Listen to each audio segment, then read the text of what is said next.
I'm Crystal Escobar, and this is episode number 92. This episode is going to be about feeling the Spirit and what that means to me now. Welcome to the Mormon Enlightenment Podcast, hosted by Wannabe Balanced. My name is Crystal Escobar. And I'm Sean Escobar.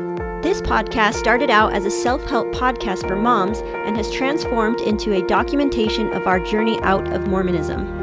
Our goal is to make it safe for others to live their authentic life, break free from social norms and limiting beliefs, and inspire others to courageously share their truth. In February 2018, Sean published a recording between him and the man who sexually abused him as a child. This man was the director of the most recent temple endowment video, and the story was featured on the front page of the New York Times. Sean has become a powerful advocate for victims of sexual abuse. Crystal founded the Wannabe Balanced brand in 2010 and recently published her first book. Now we have decided to partner up and grow this special post-Mormon community. We want people to feel safe to follow their hearts, even if that means leaving one's lifelong religion. Not only should they feel safe to leave, they should be able to do so with their dignity intact. Hey, all you cool cats and kittens. This is Carol Baskin coming to you live today. I'm going to talk to you a little bit about feeling the Spirit. Yeah, I think I might dress up as Carol Baskin this year for Halloween. It's kind of my plan. So, the other night, Sean and I were out on a date, and since with COVID and all that, things are so strange, and there's not a lot of places that you can actually go and have an enjoyable time these days. So, we are trying to get creative, and what we've been doing for our dates every week is going on hikes. We go on hikes and we get some takeout, and then we go back home and enjoy some time alone together. And we always have amazing conversations, which I really, really love. And this past weekend, we were trying to unpack the whole idea of feeling the Spirit, receiving answers, seeing signs, and all that. You know, it's like this has been something that has been very difficult, I think, for both Sean and I to find clarity around, you know, wondering, is it really possible to like feel the Spirit? And I'm doing like quotations because we don't have to call it the Spirit. You know, we can call it your intuition, your inner voice, your higher self, your inner knowing, the universe, God, whatever you like to name it. It doesn't matter. I think that the Spirit, or what we were taught was the Spirit, still can play a role in our lives if we so choose. And I think Sean and I are still on a different page when it comes to this, but we can have, I think we're getting much better at having like adult conversations, like mature conversations, because we disagree on a lot of things, and it's been challenging in our marriage to have so many disagreements, and it's been frustrating.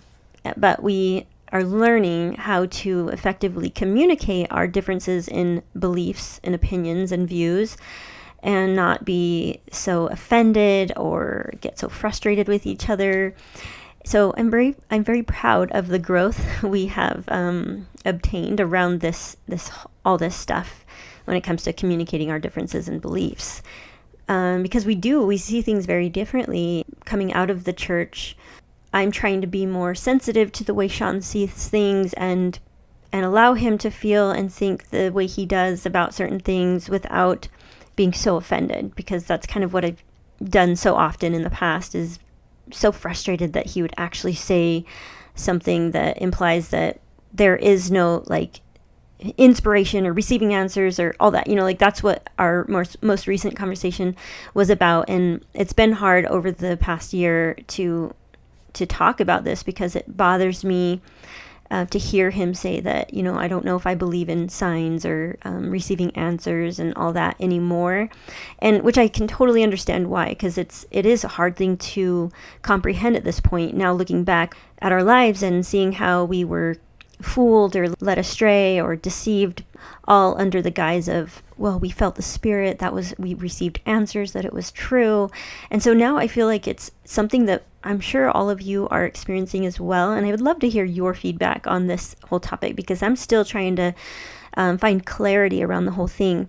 What I've decided is that well, first of all, let me go back to our date. So we were on our date, we were having this conversation, and we were talking about signs, and, like, I love to believe that, we met at, like, the perfect timing, and it was like an answer to our prayer, or, different things like that. I like to still hold on to some of those things, especially when it comes to our relationship. So he's not disagreeing 100% that, we were meant to meet at the time that we did, and we're meant to be together and all that. So it does feel weird, though, to say, like, meant to be, because I'm still not sure exactly what I believe around, like, meant to be. Kind of want to hold on to some of those beliefs, but at the same time questioning it, like, well, is that even true? Is that real? And is it just my brain? Have I made all this up? And wanting to find more clarity and answers around this has been something that I've been seeking over the past several months. So when Sean and I were on our hike, we were just kind of unpacking the whole thing around signs, and he was expressing why he doesn't like to believe in signs, because he felt like he was led astray by the signs that he thought that he received back when he decided to go on a mission and all that kind of stuff. So we were hiking, and we were looking at the beautiful view from where we were standing. He was just jokingly saying, I created this view for you. I created these mountains just for you. Then there just happened to be this sign, like a hike sign telling you which way to go and all that, right there. And he's like, accept that sign. I don't want that sign. I didn't put that there.